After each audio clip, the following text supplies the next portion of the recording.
a secret now. I see dead people.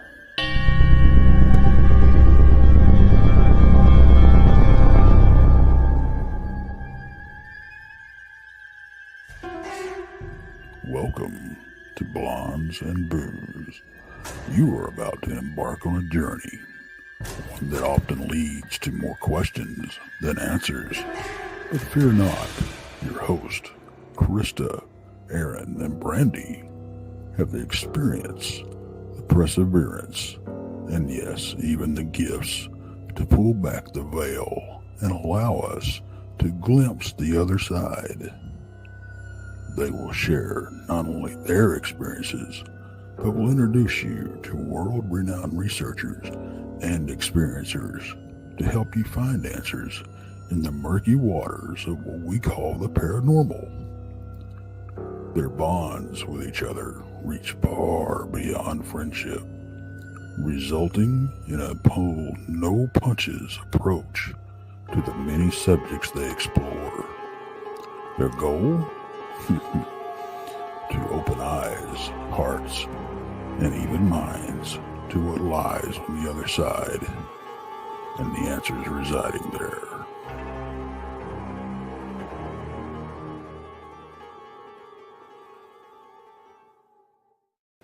Hey everybody, welcome. Hi, welcome. Woohoo! So as you guys probably figured out, this is a pre-record show, and actually we're airing it tomorrow night. So Brandy and I will be in good old state of Oklahoma. Yeah, so if you notice we're wearing the same things 2 nights in a row, we're not. Because we do have another show to do in an hour and a half, a live show. So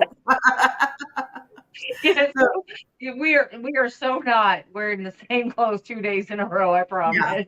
Yeah. So just so you know, tonight, what you're seeing us in tonight, you saw us in last night. Yeah, so it is a pre-recorded show, okay? Pre-recorded.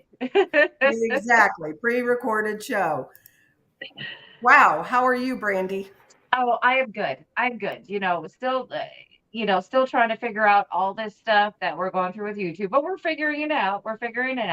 And let's fill people in real quick. Huh? You want to fill people in real quick? Yeah. What's going on is that there's something going on with the simulcasting, so we will not be broadcasting to Tex or Bigfoot Michigan Rob. We will be broadcasting on our own channel until further notice, or maybe forever. We don't know at this point. So, make sure you like, subscribe, hit the notification bell. That way you know when we're on. Of course, it's the same time every week. We're not changing anything else. So, just come on. Yep. Honestly, it's same thing. If you're not subscribed to Texas Front Porch or Bigfoot Michigan Rob's channel, Bob Van Buren Variety Show, or Jason McLean Questions Everything, go subscribe to those as well if you've just been watching them through us. And their times are not changing either. Same nights, same times. Yeah. And it's like, I'm sure we'll explain it on the Thursday night show, and then you'll hear it again on Friday night, because it is Friday night. You all, to us, it's Thursday right now. Right. It's Thursday. It'll be Friday for you.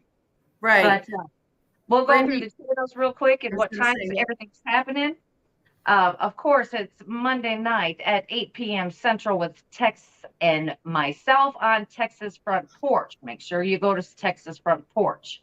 On Tuesday at 7 p.m. Central, Van Buren Variety. You'll have to go again to Van Buren Variety and watch them there. At 8 p.m. Central, it is Bigfoot Michigan Rob with Beyond BMR, 8 p.m. Central again. And go to him, subscribe, and, get all set up on his channel. On Wednesday, the new show at 9 p.m. Central is the Diva Dimension. It is Danielle Diva. She'll be talking about all kinds of stuff on there. So make sure you tune into her. She will be airing on Texas Front Porch and nowhere else. So you'll be able to see her through his channel. On Thursday, at 12 p.m. Central. It is Brunch with Bigfoot Michigan Rob and his beautiful co-host Krista. Of course, that is on his channel. Thursday night at 8 p.m. Central. Of course, it's us with Blondes and the Booze here on our channel, Blondes and Booze. And on Friday, same time, same place, Blondes, Booze, and the Woo. So you make sure you tune in, make sure you like, subscribe, so you can get our notifications. And on Saturday, Tex will drop his new episode with Danielle Diva at 2 p.m. Central of Infamous Minds. Yep. And you know, the thing about this, you know, it's a good thing for everybody in chat, because now you guys don't have to go to 3 different channels to say hi to everybody. You'll all be on the same one. Yeah, because I'm like, okay, who said what? Where are they? And see, we did the same thing. From this side, you know, we see all the comments that we're streaming through all the channels. However, you couldn't tell who is chatting in what channel. So it became difficult too. So this, honestly, it makes it easier for you guys, you know. Yeah. Sure. But again, you know, we're just harping on something we were already talking about from last night's show. So Yep. There's something else I want to talk about real quick, and that is our Malvern Manor event. Oh yeah. Okay. We still have a few tickets. Get them. You know, make sure you go to Eventbrite, type in Malvern Manor in Iowa, and it should be the first thing that pops up. Yep. It's coming up quick, people. It's coming up quick. A couple weeks. That it is. And then the next one, this one is going to be a lot of fun as well. Yes, a lot of people come in. You know, we have a lot of good speakers going to this one, but let me tell you, we have a star-studded attendee list. We do. I mean, there's a bunch of people coming, and we'll let them announce it, you know, on their channels and their time, who will be coming. But let me tell you. There's a few we can announce that we do have for sure confirmation. Right. Go ahead and announce those. So Bart and Letitia Nunley will be there. Martin Groves. He'll be there. And the reason we know this is they're actually sharing a booth with us. They'll both be there signing their books. So be sure to come and say hi and check them out. And then we also have the Nana Boss, Marty, is coming over there. Yes. And, Robbie Raines from DAX Machina, and then he has his own show, What's Really Out There. So he's coming. So Greg Ogles. Yes. Dude. And then I know for a fact that Adam Davies will be there because he is speaking. Yes. Super nice fella. Come and meet him, and the rest of us.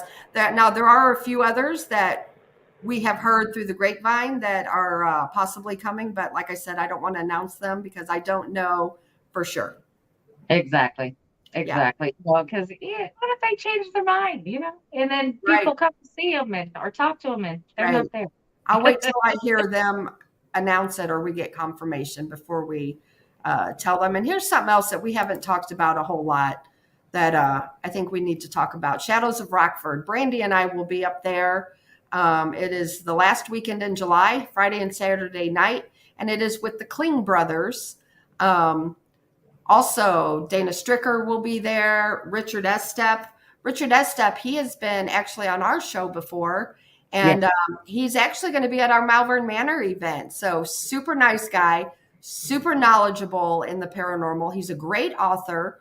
So, I mean, that's a pretty good lineup right there, I think. I think so too. And it you can't beat the price, you know, I mean, for who's coming and what they're putting on and you know, it's completely amazing. So if you're the King brothers, I can attest, they put on a good event, a good time. You won't be disappointed. And that's up Rockford, Illinois. Isn't that near Chicago? That is up near there, yes. Okay. And then the last event I'll put up for right now is this one. And we're also looking really forward to this event. Yes, absolutely. That is the Dogman Conference, and that's over Labor Day weekend in Fort Worth, Texas. And I mean, look at that lineup. You can't beat that, you know. So anyway, tickets, I believe, are still on sale for that as well. So anyway, do we have anything else to go over, Brandy? Not that I know of. I think that's it. I think that is it. Okay. Well, So tonight's topic, we're going to talk about the Jim Jones massacre. You know, as much as I hate talking about him, I mean, because he unalived a lot of people. Yes, he did. And actually, to be exact, 918 people. Right. Mm-hmm. And the point is that he did not hold a object to their head. Let's just call it that, an object to their head, and pull a trigger or anything like that. He talked them into doing it themselves. He talked them in to unaliving their children. Mm-hmm. Over 200 children were unalived. Yes. Yeah. So you have to ask yourself, were these people, I don't want to say weak-minded, but that's the first thing that comes to me. It's kind of like, if somebody told me to unalive myself, or my children, no, right, no. And to talk 900 and some odd people into doing this. I mean, what kind of a hold did this individual have on these people? Seriously. What was he telling them, or what was he? I don't understand. You know, he makes them believe he was maybe a messiah. Well, he thought the end of the world was coming, and that's his excuse he used as to why, to get everybody to take cyanide. So let's back up, Brandy. Let's start with Jim Jones as a kid. Right. Very, very sad story. It was, you know, because his parents got divorced when he was very young. Mm-hmm. His mother was a drunk. And his mother was a drunk, absolutely. Mm-hmm. And the parents paid no attention to this kid. Nope. Nothing. They didn't even really basically take care of him. Mostly the neighbors took care of him. Right. Well, the neighbors took him to church, and that's where he found his interest in God. In church. Yeah. When he was a child. Yeah. I'm going to show the picture of his childhood church, and that's something too we can talk about here. But it just looks like a small little Christian type church, you know, nothing fancy, nothing, you know, nothing going on with it. I mean, it's just a nice little quaint little church. Right. Sitting on a corner, just on a corner. Yep. Yeah. Which we will talk more about that more at later part of the show, but his fascination was in the Pentecostal faith. Yeah. So that's how it started, was with the Pentecostal church. Yeah. Mm-hmm. And that's yeah. And you just wonder what happened to this guy. What happened? You know, because they were saying that he probably wasn't right in the mind. Right. Even though growing up, because people in his community started to dislike him over time just because of his weird and unusual behaviors. Well, in the beginning, though, they did like him because he was an animal lover. And like here, he used to raise monkeys. He would sell them, but he would raise monkeys and sell them. And they said that if there was like a dog that had been hit by a car on the side of the road, he would stop and like do a funeral service for this animal on the side of the road. Which, I mean, honestly, I love animals, don't get me wrong, but that's a little wonky. Would you agree? It is. I mean, if I had a child in my vehicle that said, "Oh, Mom, you know, stop," you know. Okay, but would I let them have a funeral service for a child in the middle of the road, or for an animal in the middle of the road? No, I would not. Right. So he just, I think he started out, he had a weird mind, a weird warped mind, you know, and some things like, I guess, you know, being the animal lover, I get that, you know, I am too. You are, I mean, however, like you You got, said, where did his mind go south? I think it was just something over time.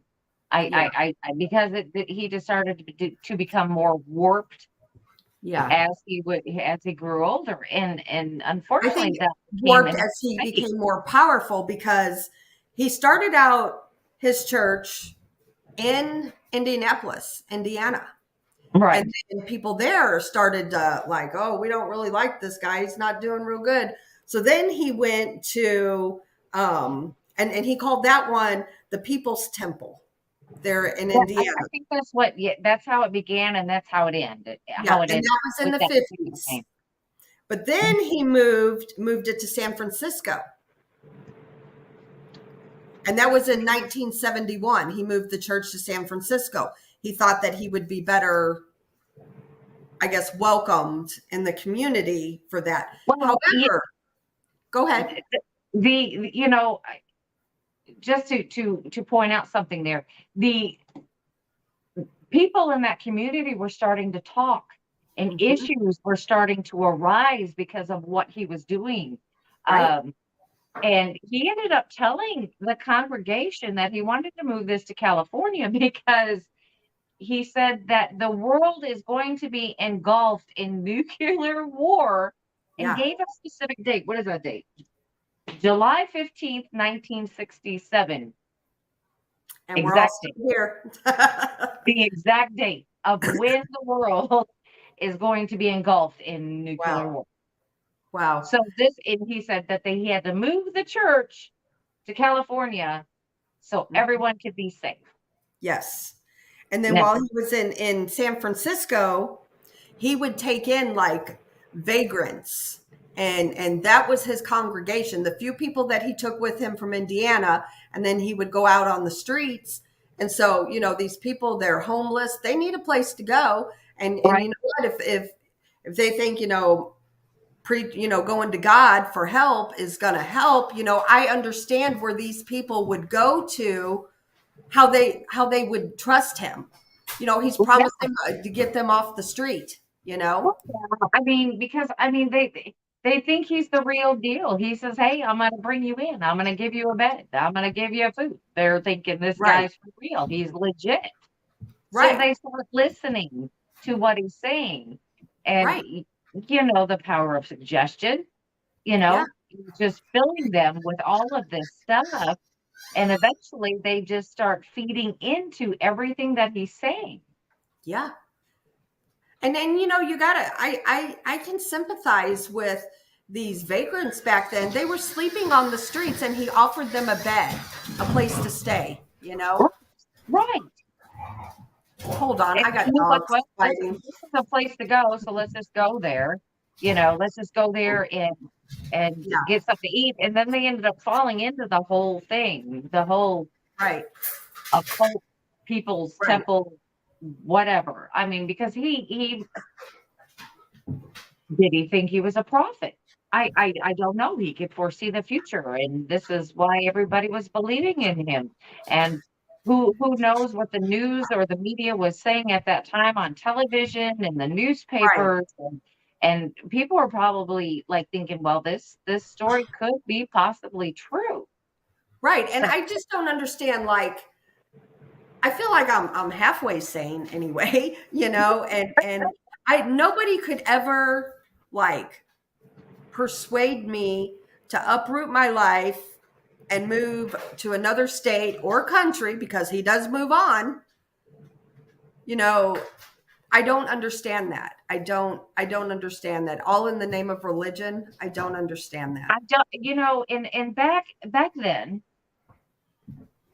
I could see it happening more than in today's society. Today's society, I it may happen in smaller groups.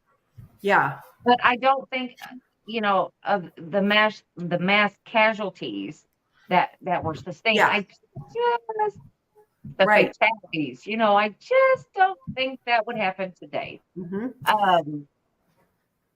So that was in 1971 when he moved to San Francisco. Yeah. So he had been there for a little bit, wasn't too long, and he was being accused of financial fraud, physical abuse of members, and mistreatment of children. Oh, yeah. And that was happening. That was happening. Yeah, absolutely. I'm going to show a couple pictures of Jim Jones real quick. Him while I already showed the monkey one. Here's him there. And then this is one of the later photos of he and his wife. So you can see her. She's standing right behind him. It's crazy. Yeah. Crazy to me. But so then he moved to Guyana. Yeah, and to Jonestown. Yeah. Jonestown. I got a picture of Jonestown. Let's see here. It's the People's Temple, Jonestown. There we go. There it is. This is obviously taken before, the undead of people.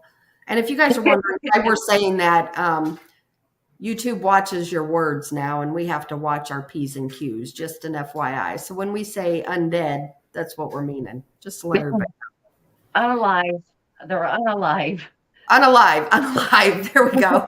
Unalive. Unalive. That word. Unalive. I'm not saying that. And we talk about the undead too. Let's be for real. That's true. We do. So, and then he gets all these people to go to Guyana. Yeah. And I once again, let's uproot again. Right. If it's not their first time, it'll be, again, because they uprooted from Indiana. Mm-hmm.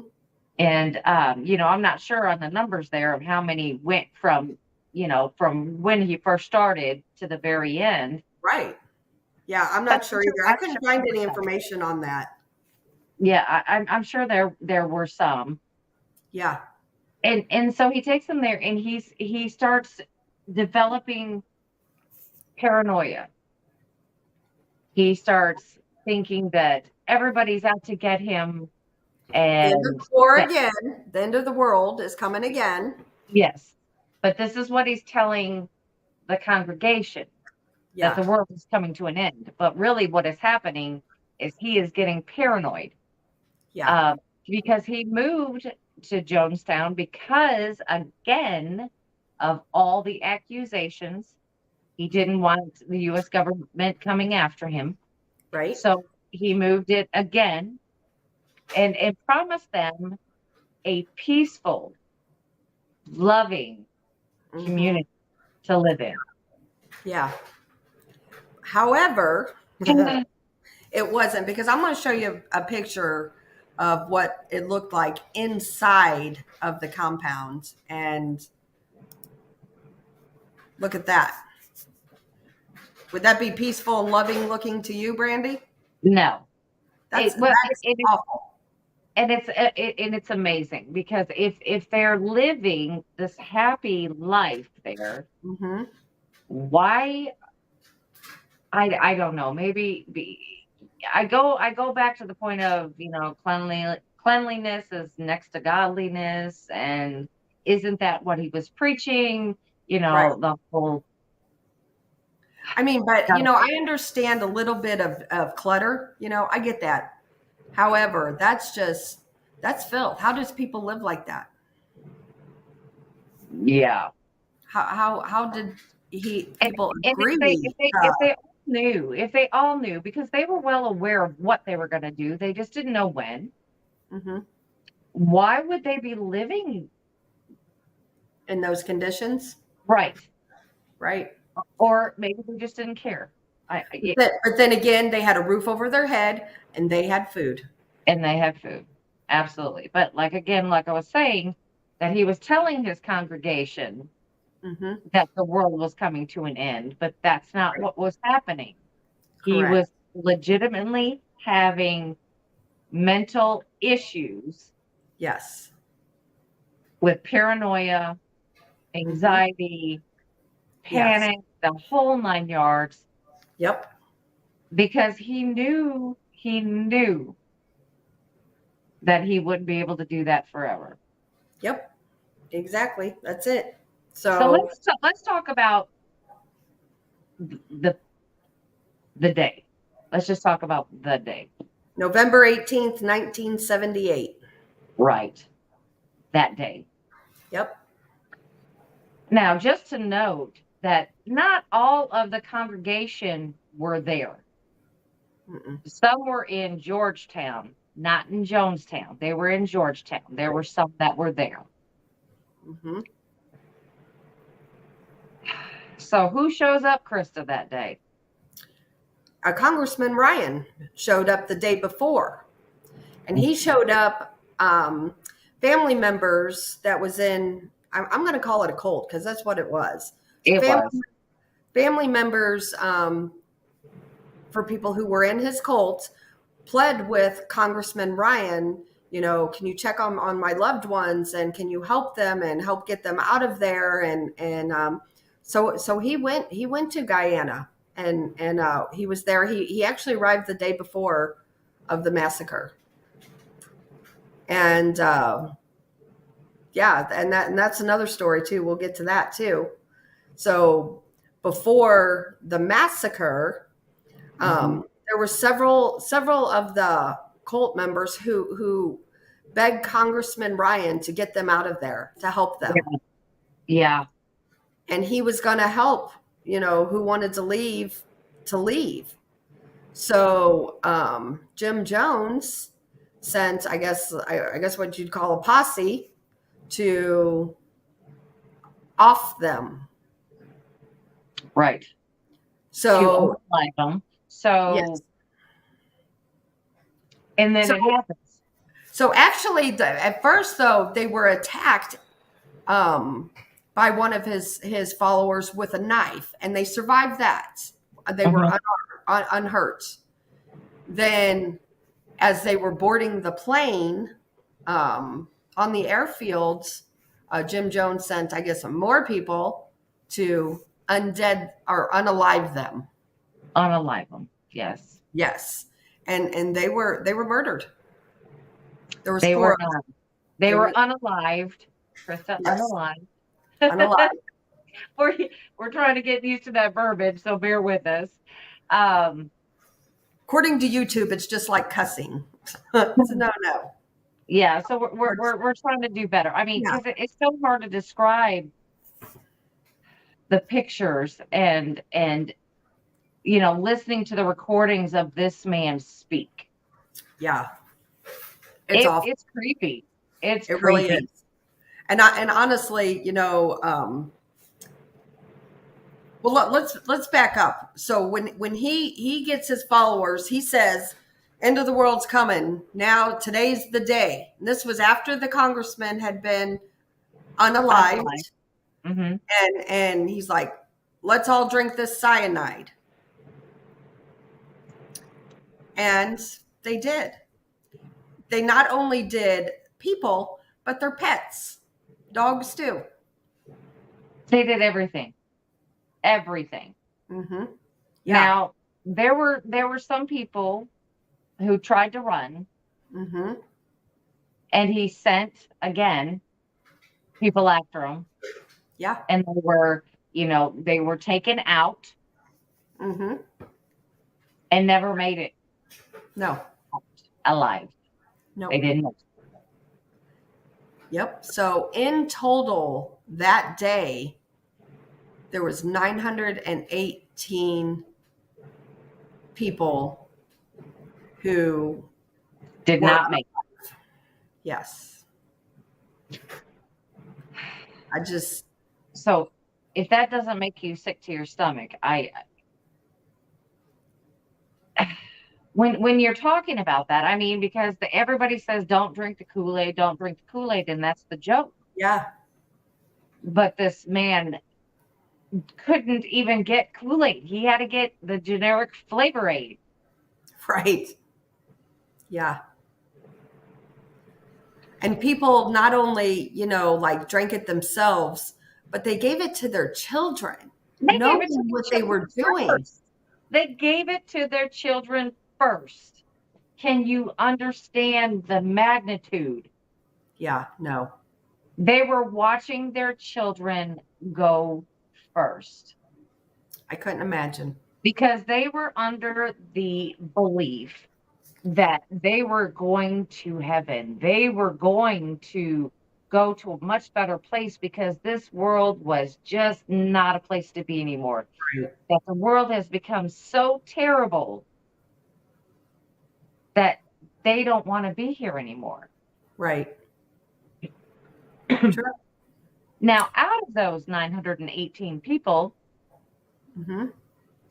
one child that was located in Jonestown, one child made it out. Hmm. But she did not make it out free and clear, should I say. She was Taken. yeah, it's even hard to say. They cut her across her neck area. She still has the scars from it to this day. So she's still alive. Yes, that's the only child that made it. The only child. Now, there were teenagers that made it because they could outrun, the other people that were sent after them. But this one child who was 9 years old. There were other children who were also taken out, but she survived. Wow. But like I said, not without that. What a lucky girl. Seriously. I mean, Yeah. That it is so strange, and I couldn't do it. I couldn't do it. I mean, it's one thing to poison, and it's a whole nother to use physical harm on Yeah. children. Right. Couldn't imagine. It's awful. This man was sick. Now, Jim Jones's wife, I don't want to murder her name, but I'm going to say her name is Marceline. Marceline. Mm-hmm. Yeah, if that is the correct pronunciation. Mm-hmm. It is. She was begging him Yeah. to not do it. Mm-hmm. But you know what? She drank it too. Wow. Isn't that something? Yeah. I mean, she was begging him not to do this. Because you can go back and listen to the whole speech where he's talking. Oh yeah. It was recorded where he gave the "This is the day" speech. Yeah. And you can hear her kind of in the background, but you hear him say, "Mother, mother, mother, mother, mother." Mm-hmm. And that's when he's telling her, "This is the way it's going to be, and that's it. This is the way it has to be." If anybody out there is interested in listening to it, you can find it out there. Just copyright. Just because of copyright, we can't play it. But it's awful, and honestly, it's heart-wrenching because you know what's coming, and also there are pictures out there of the victims as they lay, and it's awful. I mean, it is. There's no way we could show it on here, Exactly. So if anybody's interested, But to get on to the next part of this, but I want to end with this. Mm-hmm. Now, Jim Jones's wife, she was brought back to Indiana and she was buried. Mm-hmm. Jim Jones was not. He was cremated and put in the Atlantic Ocean. Wow. He was not even put with his wife. Right. So I'm sure that her family had a lot to do with that. Oh, I'm sure. Definitely sure. So Jim Jones, though, he didn't drink it. No, he did not. Nope. Amazingly enough, he himself, his whole idea, just didn't drink it. Yep. What did he do, Krista? What did he do?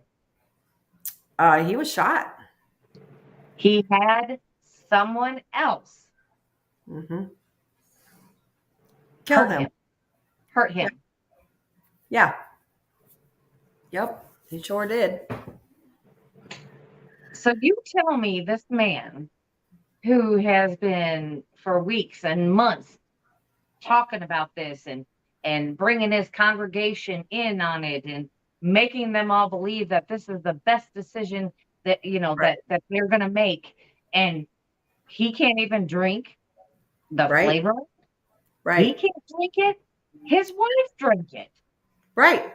But he didn't. Right. He decided to go out not excruciating like everyone else from the poisoning. Yeah.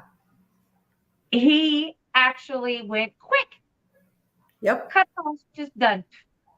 Yep. Because he didn't want to do that. Yeah. It's awful. I mean, seriously, that's awful. They say that was the worst massacre until 2001. With the World Trade Centers and all that. And that's my thing. He talked these people into doing it. Isn't that brainwashing? It is 100%. I mean, I'm sorry. I'm a little excited at this story because it makes me mad. It makes me sad. Yep. And I am still in disbelief of all this that he had done. Yeah. Because this was not a kind and decent man. No. His whole entire life. He was at one time. Now he had done a lot. Yeah. But somewhere along the line, his brain stopped working the way it should have.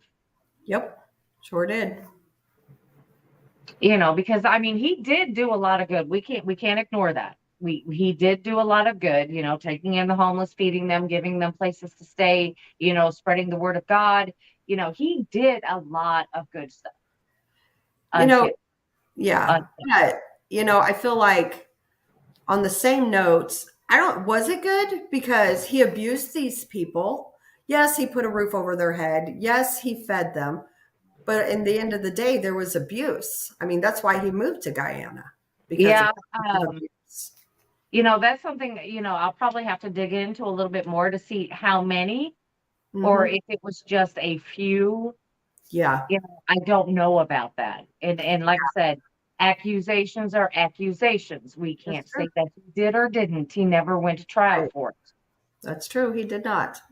These people never got justice. And I guess what goes through my head, somebody who unalives somebody in general, like there's got to be something going on with them.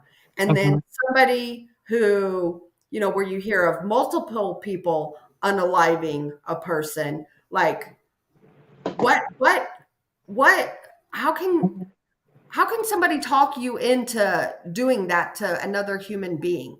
There's no way. I mean, for me personally, there's no way I could ever do anything like that.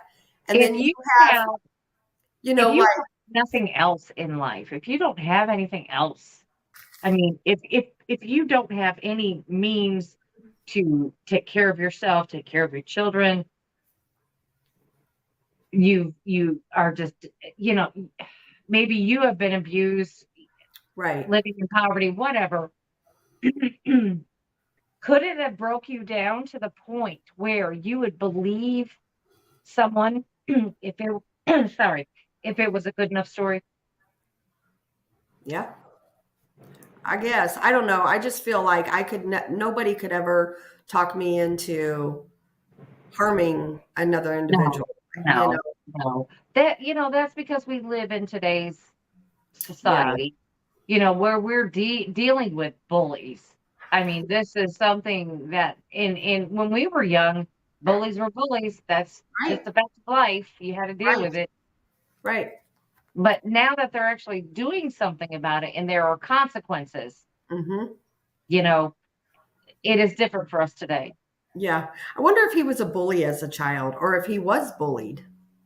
I don't think he Now, he may have been bullied. Mm-hmm.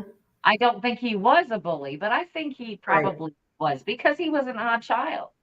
Yeah. I mean, his neighbors raised him. Yeah. It wasn't his mom. It wasn't his dad. Right. You know, and with his love of church Yeah. and everything from a young age, I'm sure that And didn't go honestly, so I well. just want to throw this out there. He was raised in a Pentecostal church. And I know people who are Pentecostal. There is nothing wrong with that religion. There is nothing cult-like about it. Nope. That just turned on his own warped mind. That was just the religion he needed. Yeah. To start this whole ball rolling. Right. And then he twisted it in his head for what, the true teachings were supposed to be about. Right. Mm-hmm. He like you said, he picked what he needed and got rid of the stuff, omitted some of the stuff. So well, let's talk about how this began with me and you, because this has been something rolling around with us. We were on our way back from Alabama, and we were watching the Paranormal Nightmare. It's a great show with the Foreman brothers. It's on YouTube. Yep. We love them. And I'm like, what's this one? I haven't seen it. Paranormal Nightmare is their YouTube channel. Go check them out. Yeah. Yeah. So I'm like, well, let's I'll listen, you watch, whatever. And then he started talking about this. And so they had went and done an investigation on the childhood church that Jim Jones. Right there it is again. There it is. Yep. They actually did 2 investigations. They did a live, and that's one of their shows. And then they did a second one talking, a little more. But yeah, 2 shows on it. Yeah. So that got me thinking, well, that's not very far from us. And we had heard about this location back in March. Who's got that now? What do you mean? Oh my goodness. Is it the one that have the Fairfield? Oh geez. I'm at a loss now. I can't think of it. I can't think of it right now. Oh dang, they're gonna hurt me too. But they have a lot of locations in the Indiana area. Yeah. And quite a few good ones too. Yeah. But they recently acquired this church. And you can actually go to it. And it's still inside. It's still set up as a church. All the pews and everything's in there. Yes. Ceiling fans and yes. Keep in mind, this was his boyhood church, though. This was not the Jim Jones church. So keep that. No. This is not the People's Temple. This is his boyhood church. Right. And you can actually go to this and investigate it if you want to. Right. You just have to set it up and all that. And actually, I think the Foreman brothers were one of the first to investigate it, if I remember them saying that. It had to have been, because I don't think it was open for investigations before that. I think that this I'm not sure. Yeah, it's newly acquired and you can do this. And actually, if you go in and you watch the show, they get quite a bit of activity. Right. But they do not hear from Jim Jones. They get a Jim on the ghost box, but not Jim Jones. Right. Now, Jim is a very commonplace name. It could have been anybody in the congregation at any point in time. Yeah. Now, this church is no longer used. It is not chartered. It is not sanctioned. It is no longer a church. Right. Yep. So now, do you think that they were having activity before? Prior? Maybe. Yeah. Of course, they're not going to hear it. I mean, of course, you're in church. You got other things going on. You're not going to see and hear what Chris and I see and hear. Right. And they're not in there looking for it either. No. Yeah. And that is what's really kind of crazy. Yes. Because I mean, they were in there. I to me, that would be a place where I'd have to return to many times to Right. figure out exactly who I'm dealing with. Because yeah, they got a lot of interaction. They really did. Mm-hmm. That they did. So But I don't I know feel what would make people haunt a church. Why would they not cross over? Was that their happy place? Maybe where they felt closest to God, and or they just lost souls looking for a place. true. They could be roamers that never even went to the church. Yeah.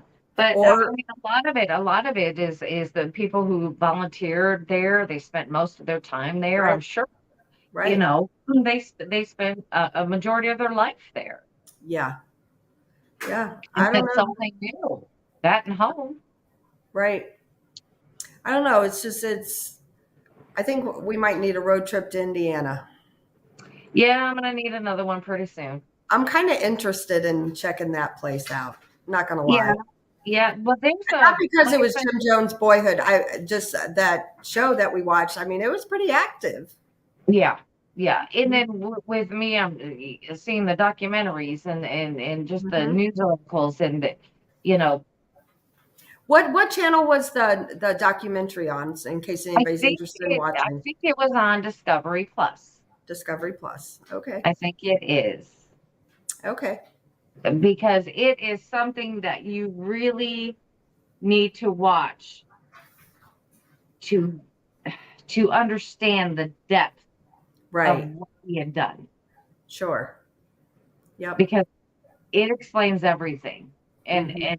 and you're just like, how in the world can that happen? Right. How? No, it's true. Very true. I don't know. And since Jim Jones was cremated and thrown in the ocean, do you think that he could have went to heaven? Because if it was a mental disorder or something not clicking in his brain, do you think he would have been forgiven? I don't know. Yeah, see, there's my dilemma. Or is he a lost soul? Or just Oh. didn't want to go? Or Or is he in hell? is he? Right. Mm-hmm.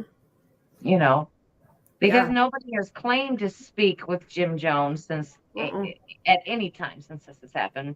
Right. Not that I know of anyway. Yeah, me either. But I just can't imagine.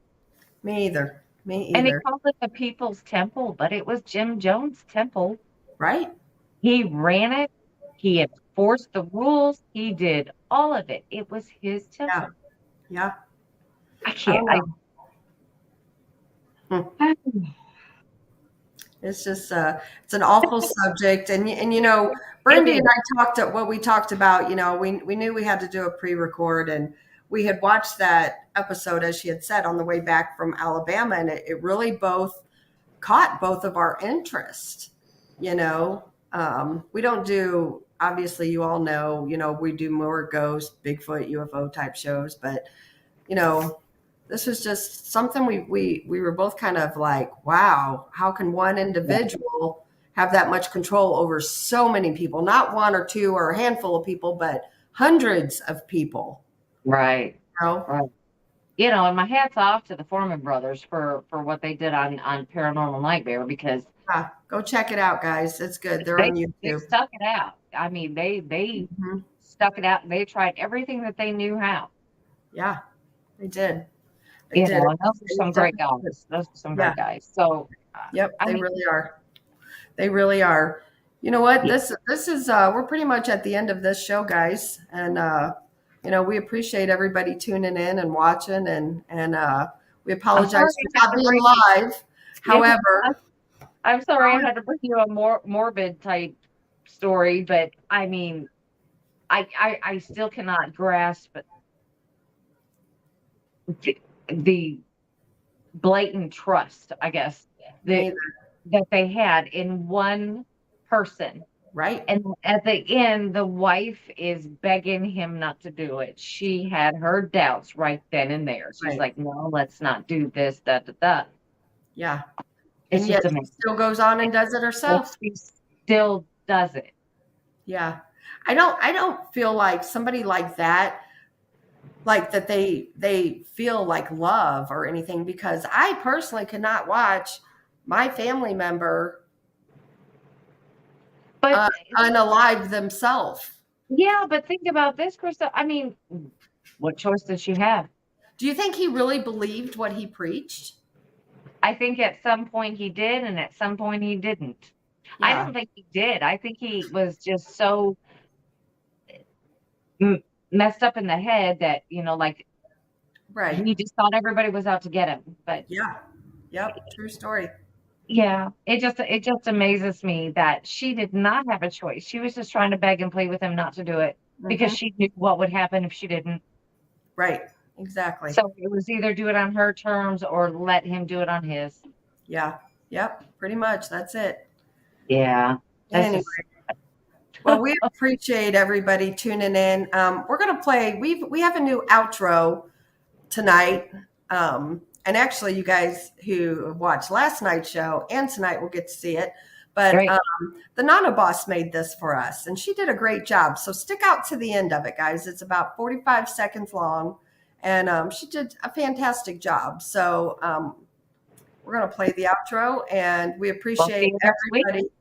everybody tuning in. And like I said, we'll see you next week. And you all have a great weekend and be safe and be healthy. Good night.